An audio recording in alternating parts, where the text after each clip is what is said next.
Nangin sentro sang diskusyon ang kooperatiba sa nakaligad ng mga binulan matapos madiskubrihan ang anomalya sa kooperatiba sang Iloilo City Hall employees. Apang kunini ang nagtugas ang pagkadismaya sa mga miyembro. Madamo naman nga mga kooperatiba ang nagapabugal sa mapag-on nga pagdumala.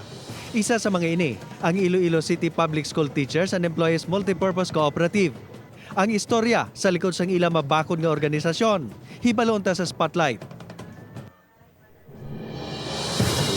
Mga kapuso, sa sining mga tinion, makaupod ta ang mga opisyales sa nga Iloilo City Public School Teachers and Employees Multipurpose Cooperative. Kasanday Jose Zace Logronio, Ludilin Kausing, Zaida Aliligay, kag si Sir Rex Strugo. Good morning, ma'am, sirs, kag welcome sa GMA Regional TV Early Edition.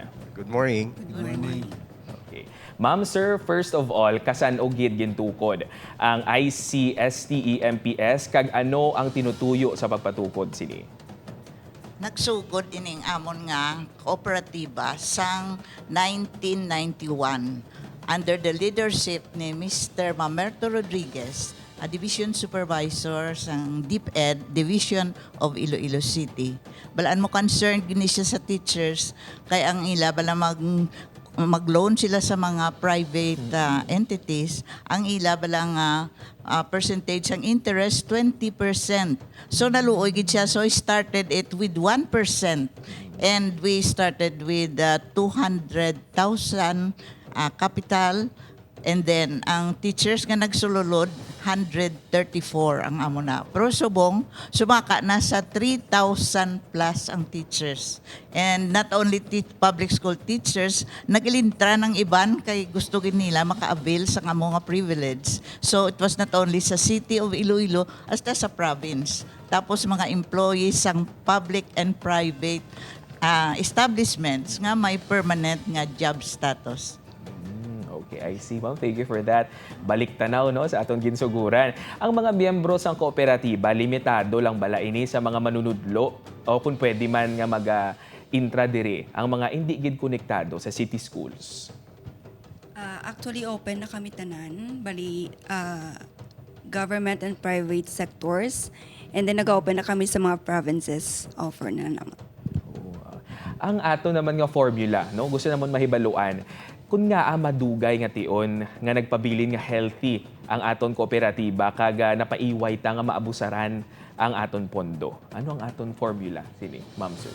Kami sa kooperatiba sa ICPST-MPC nagapatigid kag nagasunod gid sang gusto matabo sang aton mga founders kag organizers ang una.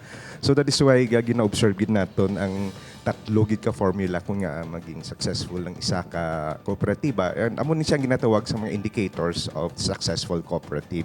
So number one gid importante, committed leadership. Amo gid ang isa, no? So kinanglan komitibo gid ang aton nga mga leaders. So actually ang mga board of directors actually they just come and go kay every time nagailis ina.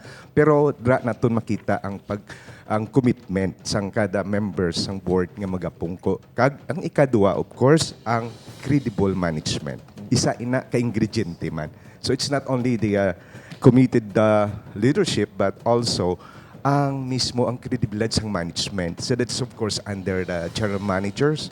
And right now we have our general manager Mrs. Ludilin Kausing. No, siya na nag-steer, siya na nag-lead sa aton nga operations, sa aton nga kooperatiba. Kag kami sa board of directors, kami mga policy making bodies. So, amo na ikadua, credible management. Kag ang ikatatlo gid importante, enlightened ang aton mga members. So, educate gid naton sila, enlighten gid naton sila. So, maging transparent kita sa tanan naton nga ginahimo, especially sa policy making and the operation of the cooperative. So, ina sa pagpatigid dyan namon, ang isa ka mga ingredientes or mga ingredientes nga for so long, no, for 31 years, so we're still growing and becoming strong sa kooperatiba naton sa ICPST. Oh, okay. So kasi si advisor namon may idugang.